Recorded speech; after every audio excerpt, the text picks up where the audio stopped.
एक ही माँ के गर्भ से दोनों पैदा हुए हैं, सहोदर हैं दोनों।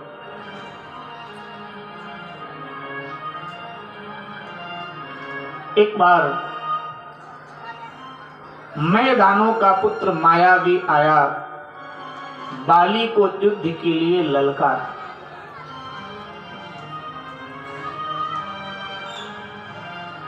ये घटना उस समय की है जब रावण बाली से हार कर चला गया था। 6 महीने उसके कैद में रहकर बगल में और छूट कर चला गया और बाली किष्किंधा आ गए।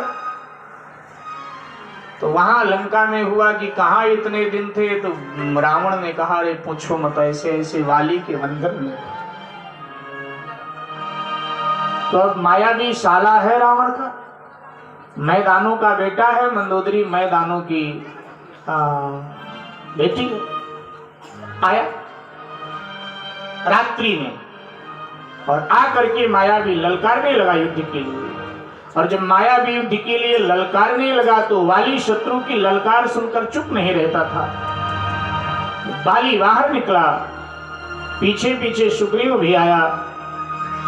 बाली ने प्रचंड प्रहार किया मायावी पर, मायावी भाग चला। बाली ने पीछा किया, सुग्रीव पीछे पीछे गया। एक भयानक गुफा में जाकर के बाली और सुग्रीव अपना मायावी प्रवेश कर गया। बाली भी जाने लगा, पीछे सुग्रीव भी जाने लगे।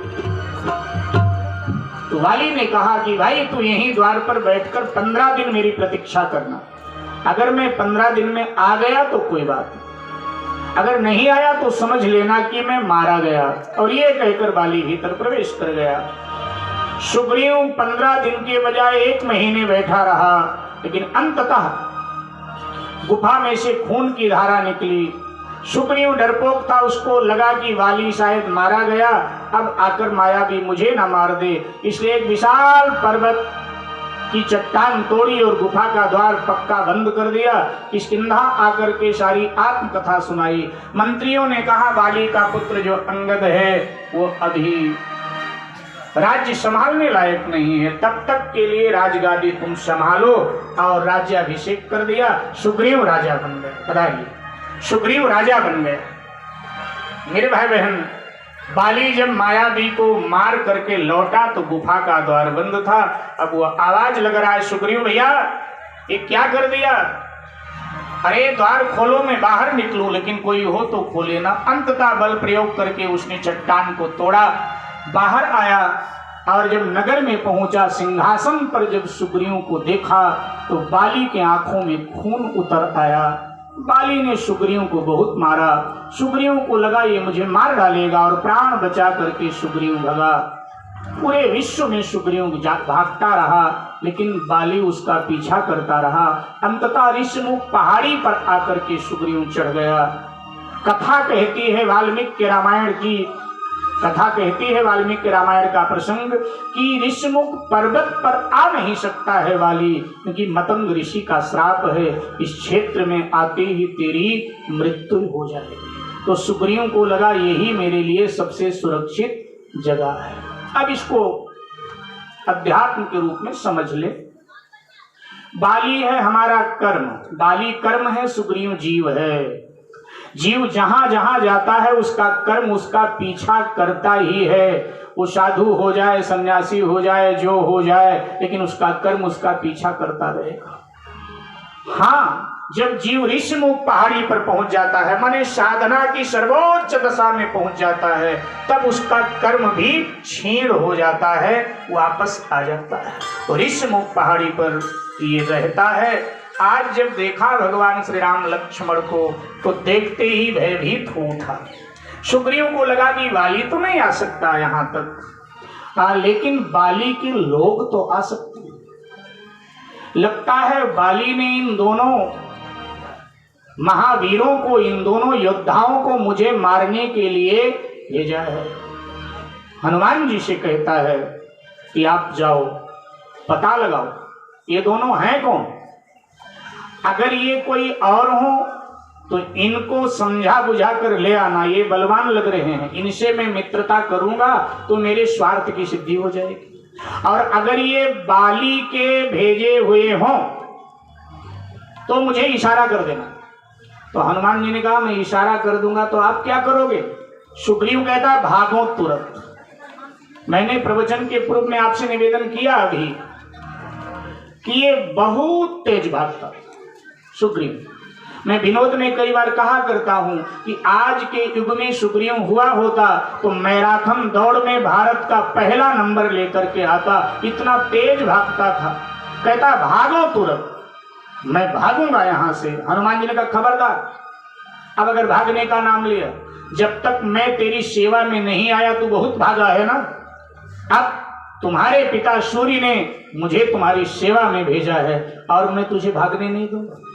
और सुन भाई सुग्रीव, भागने से दुखों से छुटकारा नहीं मिलता है, दुखों से छुटकारा जागने से मिलता है। इसलिए भागना नहीं है, जागना है। मैं तुझे जगाने आया हूं। और हनुमान जी सद्गुरु हैं, हनुमान जी जगाते हैं सबको कि जागो जागो। हनुमान जी सबके सद्गुरु हैं। जय जय जय हनुमान गोसाई, कृपा करो गुरुदेव की नाई। हनुमान जी जगाते हैं, जागो, ये सद्गुरु है। और जगह धक्का खाने की जरूरत नहीं। एक प्लेट में जहां 6 लोग खाते हैं, ऐसे जगह जाने की जरूरत नहीं। हमारे पास ऐसा सद्गुरु है, ऐसा सद्गुरु। अच्छा, भोजन पवित्र करना चाहिए कि जूठा खाना चाहिए? हाँ, अच्छा, एक प्लेट में 6 लोग खाते हैं, न जाने कौन कहाँ के, आप शाकाहारी वो मांसाहारी, न जाने क्या चल रहा है, तो हो क्या रहा है। अरे जूठा किसी का नहीं खाना चाहिए, और वहां तो हम न जाने किसका खा के आ जाते। हमारे पास हनुमान जी जैसा सदगुरु है। अगर शरीरधारी गुरुओं में श्रद्धा नहीं तो हनुमान जी है ना हमारा सबसे बड़ा सदगुरु। और सुनो, सब सुख लहे तुम्हारी शरणा, सब सुख हनुमान जी देने के लिए बैठे हैं, फिर भी हम न जाने कहाँ कहाँ माथा फोड़ते, सनातन धर्म के विपरीत आचरण करते। सनातन धर्म जो कहता है हम सब सनातन धर्मी हैं, हमारा आचरण भी वैसा ही होना चाहिए। मुर्दा छूते हो तब नहाते हो कि नहीं नहाते हो? क्या हाँ या ना? मुर्दा छूते हो तो नहाते हो, लेकिन जब मजार पर जाकर के लोग दिया दिखाते हैं और माथा रगड़ते हैं तब नहाते हैं आकर। क्या मजार के नीचे क्या है? मजार के नीचे मुर्दा ही तो है। अच्छा, वो कोई देशभक्त नहीं है, वो कोई राम भक्त ईश्वर भक्त नहीं है जो मजार के नीचे पड़ा हुआ है। उसका इतिहास खंगोलोगे तो पाओगे आपके पूर्वजों का कोई कातिल है, आपके पूर्वजों का कोई कातिल है, भारत का कोई गद्दार, कोई शत्रु है जो उसके नीचे पड़ा हुआ है। जब हम मजारों पर पहुंचते हैं तो भारत माता हमारा शक्ल देख करके मुंह फेर कर रोने लगती है कि हमारे संतानों को हुआ क्या। कबीर जी ने इसीलिए कहा कि 33 कोटि देवता छोड़कर पूजें पीर मजार, ऐसे हिंदू जाति को बार बार धिक्कार। कबीरा, इस संसार में सब ऊतन के ऊत, अरे जो दुनिया से चले गए उनसे मांगे पूत, हनुमान जी से मांगो ना। बाबा जी ने कह दिया ना, क्या देंगे हनुमान जी? तुलसी जी ने कहा ना, सब सुख लाहे तुम्हारा, एक अकेला हनुमान जी ही सब पर भारी है भाई, हमारा हनुमान जी ही सब पर भारी पड़ रहा है। मंगलवार को हनुमान चालीसा का पाठ होता नहीं और वीरवार को वहां पीर पर खड़े। फादर और चादर से बचो। फादर और चादर ने सनातन धर्म का बहुत नुकसान किया है, इसलिए फादर चादर से सनातनियों को, हिंदुओं को बचना चाहिए। फादर और चादर से मेरा कोई वास्ता दूर दूर तक नहीं है मेरे भाई बहन। तो हनुमान जी ने कहा मैं जगाने आया हूं, तू जाग जा, और जागेगा तो दुखों से छुटकारा मिल जाएगा। अब भागने की जरूरत नहीं, मैं जा रहा हूं। और हनुमान जी ब्राह्मण वेश लेकर के और भगवान श्री राम के सामने हाजिर हो जाते। लेकिन जैसे सरकार को देखा तो हनुमान जी भूल गए अपने आप को कि मैं ब्राह्मण वेश में हूं, भूल गए और हनुमान जी गलती कर बैठे। और ऐसी गलती होनी ही चाहिए, हनुमान जी की गलती जैसी हुई ऐसी होनी ही चाहिए। हनुमान जी ब्राह्मण वेश में थे, लेकिन जैसे भगवान के नजदीक पहुंचे तो भगवान पर जैसे दृष्टि गई तो अपने आप को हनुमान जी भूल गए कि मैं ब्राह्मण वेश में हूं, मैं प्रणाम न करूं, क्योंकि मैं ब्राह्मण हूं तो ये मुझे प्रणाम करें। इस बात को हनुमान जी भूल गए और हनुमान जी ने प्रणाम किया, सर झुका दिया। अब सर झुक भगवान तो पहले से जानते थे, लेकिन जब सर झुकाया तो लक्ष्मण को लगा ये ब्राह्मण होकर हम लोगों को प्रणाम कर रहा है। भगवान तो पहचानते ही थे कि कौन है। और हनुमान जी ने आगे तो प्रश्नों की एक झड़ी लगा दिया।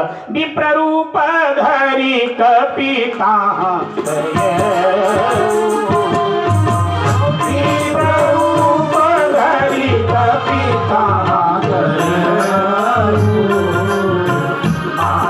नाई पूछत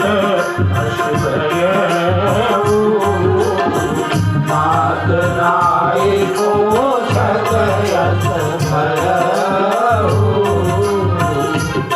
तुम श्यामल गौर शरीरा, तुम श्यामल गौर शरीरा, तुम श्यामल गौर शरीरा, तुम गौर शरीरा, क्षत्रिय रूप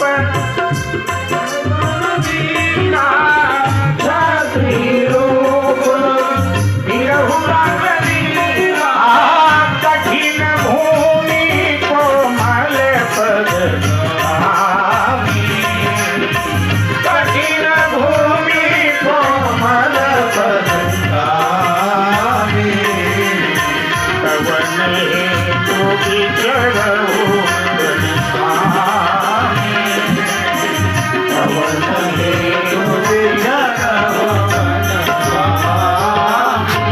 श्री हनुमान जी ने ब्राह्मण वेश में प्रणाम किया और कहा, श्यामल गौर शरीर वाले आप दोनों कौन हैं?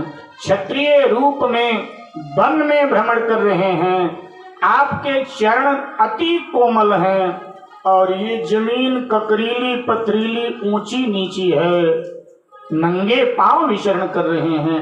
हेतु क्या है, कारण क्या है? इस कोमल शरीर पर वर्षा धूप शरद आप सहन कर रहे हैं। आप त्रिदेवों में से तो नहीं है, ब्रह्मा विष्णु महेश में से तो नहीं है आप दोनों, अथवा तो नर नारायण तो नहीं है आप दोनों, अथवा तो जग कारण तारन भव भंजन धरनी भार की तुम अखिल भुवन पति लीन मनुज अवतार, अथवा तो अखिल ब्रह्मांड के नायक चराचर जगत नियंता प्रातपर ब्रह्म परमात्मा तो नहीं है आप। पृथ्वी का भार हल्का करने के लिए आपने अवतार लिया है। अब हनुमान जी पहुंच तो ठीक गए हैं, पूछ तो ठीक रहे, यही है ये, लेकिन भगवान का स्वभाव क्या है? कई लोग कहते हैं जब हनुमान जी ने कहा तो कह देना चाहिए हाँ हाँ तुमने ठीक पहचाना, ये भगवान ने घुमाया क्यों? क्योंकि भगवान का स्वभाव है मेरे भाई बहन। गीता में भी भगवान श्री कृष्ण कहते हैं जो मुझे जैसे भजता है मैं उसे वैसे ही मिलता हूं। तो यहाँ हनुमान जी छद्म वेश में, नकली वेश में है। भगवान कहते हैं नकली बनकर आओगे भैया तो नकली परिचय मैं भी तुम्हें दूंगा। इसलिए भगवान ने भी नकली परिचय दे दिया कि अयोध्या नरेश महाराज दशरथ के हम पुत्र हैं, हमारा नाम राम है, इनका नाम लक्ष्मण है, हमारे साथ हमारी पत्नी सीता थी, किसी राक्षस ने उसका अपहरण कर लिया, सो हम उसी को खोज रहे हैं। अब ये वास्तविक परिचय तो नहीं हुआ, ये तो लीला में वो दशरथ जी के पुत्र बने हैं, मूल में तो वो अखिल ब्रह्मांड के नायक हैं। लेकिन चूंकि छद्म वेश में हनुमान जी हैं तो इसलिए भगवान ने भी अपना नकली परिचय दिया। लेकिन जैसे इतना भगवान ने कहा और ये कह करके भगवान ने कहा कि आपन चरित्र कहा मैं गाई, कहा विप्र निज कथा बुझाई। हे ब्राह्मण देवता, मैंने अपना चरित्र कह दिया, अब आप भी अपनी कथा कहो। जैसे प्रभु ने इतना कहा हनुमान जी अपने मूल रूप में प्रकट हो गए। हनुमान जी ने पहचान लिया, हो ये तो मेरे नाथ भगवान श्री राम हैं। एक बार जय जयकार कीजिए, बोलिए हनुमान जी महाराज की जय। हनुमान जी अपने मूल रूप सामने वास्तविक रूप में आ गए और दौड़ करके प्रभु का चरण पकड़ लिया, शिकायत करने लगे, भगवान मैंने आपसे पूछा आप कौन हो, ये तो उचित ही है, क्योंकि भगवान मैं तो जीव हूं और आपकी माया से विमोहित हूं, क्योंकि जीव वैसे ही अज्ञानी है और आपकी माया उसको विमोहित करके रखती है, तो मैं भी जीव हूं और आपकी माया ने मुझे विमोहित कर दिया, इसलिए प्रभु मैं तो आपको पहचान नहीं पाया, तो मेरा प्रश्न करना तो उचित था, लेकिन सरकार आप कह रहे हैं तू कौन है? महाराज ये उचित नहीं है। एक मैं मंद मोह बस कुटिल हृदय अज्ञान, पुनि प्रभु मोहि विसार्यो दीन बंधु भगवान। महाराज आपने भी मुझे भुला दिया, ये बड़े आश्चर्य की बात है प्रभु। हमने पूछा वो उचित, लेकिन आपने पूछा ये अनुचित है। आप कह रहे हो कि अपनी कथा सुना, भगवान जीव की कथा होती ही नहीं है, कथा तो भगवान की होती है, आपकी जीव की व्यथा होती है सरकार, भगवान की कथा होती है, जीव की व्यथा होती है। एक बार जीव भगवान की कथा संपूर्ण मन लगाकर ध्यान से सुन ले तो आप भी जीव की व्यथा सुन लेते हो, जीव का कल्याण हो जाता है। लेकिन जीव ध्यान से आपकी कथा सुनता नहीं तो आप जीव की व्यथा सुनते नहीं, इसलिए जीव जीवन भर व्यथित रहता है, जीव जीवन भर दुखित रहता है। भगवान हम आपको भूलें तो आपका कुछ बिगड़ने वाला नहीं, लेकिन सरकार आप हमें भूल जाओगे तो फिर हमारा तो सर्वस्व समाप्त हो जाएगा, इसलिए प्रभु आप मुझे मत भुलाना।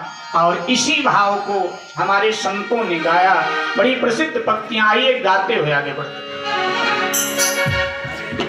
भगवान मेरी नैया उस पार लगा देना, भगवान मेरी नैया उस पार लगा देना, भगवान मेरी नैया उस पार लगा देना, भगवान मेरी नैया।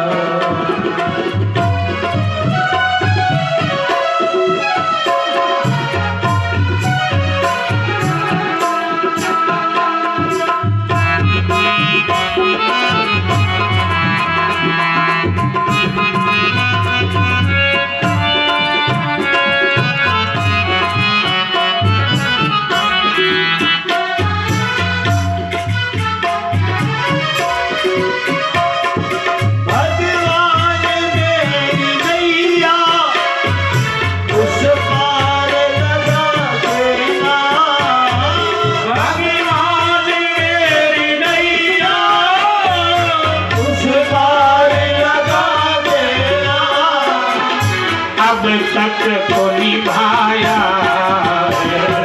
अब तक तो निभाया, आगे भी निभा देना, अब तक तो निभाया, आगे भी निभा देना, भगवान मेरी नैया उस पार लगा देना,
संभव है झंझटों में हमें तुमको भूल जाऊं।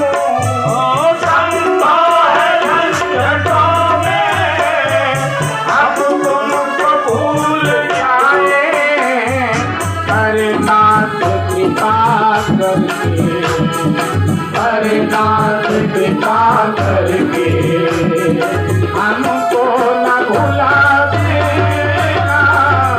अरे नाथ कृपा करके हमको न भुला देना।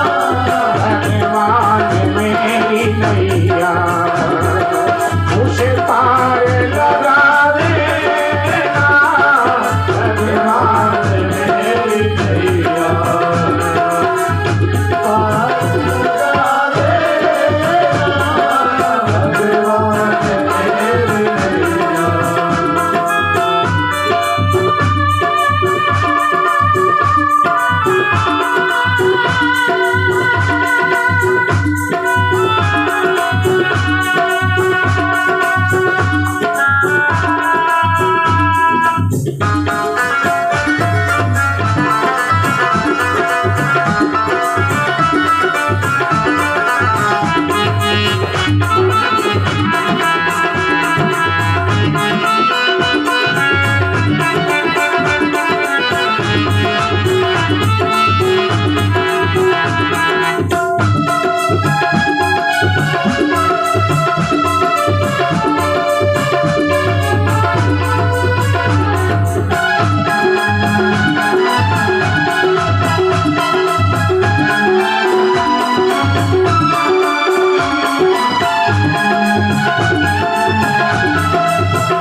तुम देव मैं पुजारी, तुम इष्ट मैं उपासक। तुम देव मैं पुजारी, तुम इष्ट मैं उपासक। ये बात अगर सके, ये बात अगर सके सच करके दिखा देना। भगवान मेरी नैया उसे पार लगा देना। भगवान मेरी नैया उसे पार लगा देना। अब तक तो निभाया, अब तक तो निभाया, आगे भी निभा देना। अब तक तो निभाया, आगे भी निभा देना। अब तक तो निभाया।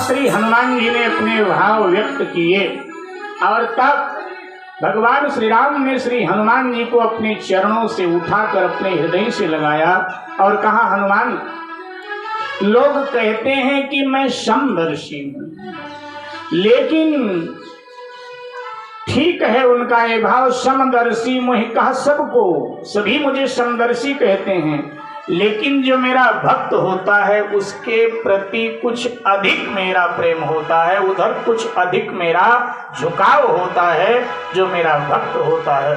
हनुमान जी को लगा कि प्रभु अब पूरी तरह मेरे अनुकूल हैं। कहा कि महाराज,